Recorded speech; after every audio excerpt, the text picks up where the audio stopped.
because of the pandemic, companies were forced pretty much overnight to move their entire workforce home to work remotely.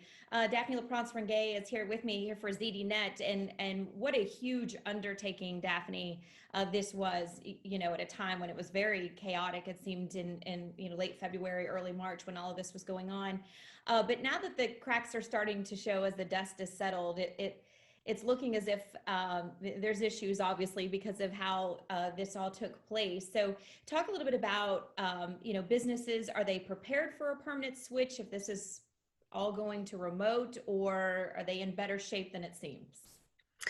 So the short answer to that question is that businesses are more prepared than they were 4 months ago, but they're not fully prepared. So as you said, the reason for that is that when cities went on lockdown, usually the switch to remote working happened overnight.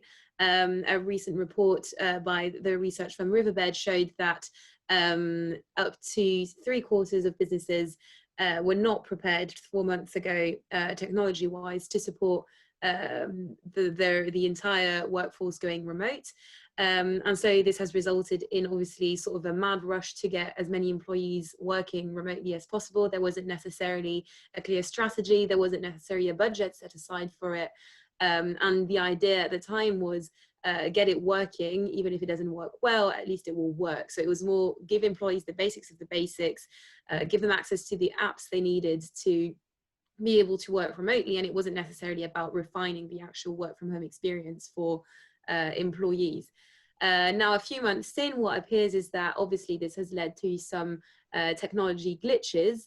So an overwhelming 94% of respondents in that survey that I just mentioned reported that technology glitches and technology difficulties had come in the way of their business productivity and their employees' productivity. Among the problems, there is the bad quality of video conferencing, there is slow access to files, slow file downloads, and then obviously something that we can all sympathize with probably is poor home Wi-Fi connectivity. So all these glitches are just glitches at the moment because we're in the context of a pandemic and everyone is just sort of rolling along with it. But if working from home is to become a new norm in business, they will become nuisances. So it's something that businesses are going to have to address going forward. Well, and Daphne, with so many people choosing to work from home, and now too are hoping to stay that way, with concerns with the pandemic, even if offices are reopening, companies are going to have to make the investment and do whatever is needed. So, what do they do from here? So the good news is that now it's been 3-4 months since the start of lockdown, and businesses are thinking in a more strategic way about these things. There's a more cool-headed engagement with the whole work from home processes. So that means task forces are being set up, project meetings are happening, actual budgets and strategies are being drawn. In that report I mentioned, 72% of business leaders said that they would be investing in technology in the next year to better support their workforce remotely and to make their workforce more productive.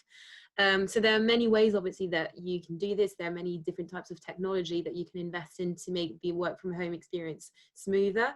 One that was particularly picked up on was the need to invest in software and tools that can give your IT teams better visibility over the overall access and performance of employees. So what that means is that, so for example, when an employee files a ticket for their IT team with a complaint about, for example, a network being too slow, not being able to access an application because of the network being too slow. At the moment, it's really hard for an IT team worker to realize whether this has to do with a problem on the corporate side or whether this has to do with the employee having bad Wi-Fi connectivity or even having their flatmate downloading a film at the same time. So without this visibility, the work of IT teams is way harder. And it means that they're not able to assist workers at home as well as they could.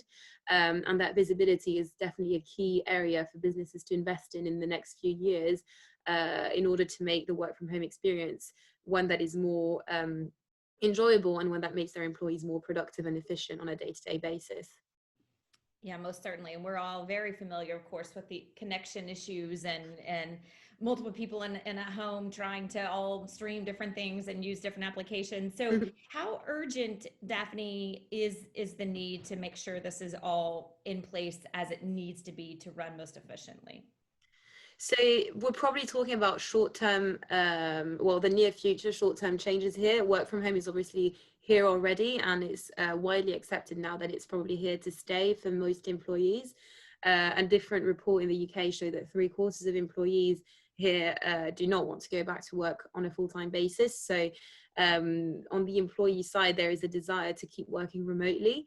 On the employer side, there's also an interest in pushing remote work practices, because if they are done, if they're implemented properly, they can actually result in better productivity, more efficiency, and crucially, more availability from employees. So working remotely means that we lose a lot less time planning logistics, paying attention to our physical location, having to, plan our days according to where we're going to be physically. With remote working as a business leader, if you open a calendar and realize that there's a 30-minute gap that works for all of your team, the odds are that all of your team will be at home and you'll be able to organize and set up a video conference chat. So it makes all these processes a lot more seamless and more efficient. So there's definitely a desire from business leaders to implement this as soon as possible.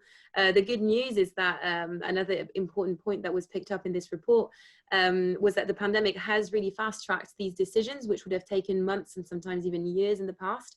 They were basically taken in weeks in this occasion. So there is hope among experts and business leaders that these decisions will be now taken on a much shorter timescale and will be deployed much faster. Yeah, most certainly. I mean, I remember talking to many, company leaders, CFOs, CEOs, not that long ago, who were just completely against the idea of working from home, and now overnight they really haven't had a choice. So this will certainly fast track that. Daphne, Yeah. all right, thank you so much for this. I know you've got much more information in your article there on ZDNet, and we hope all of you will check it out.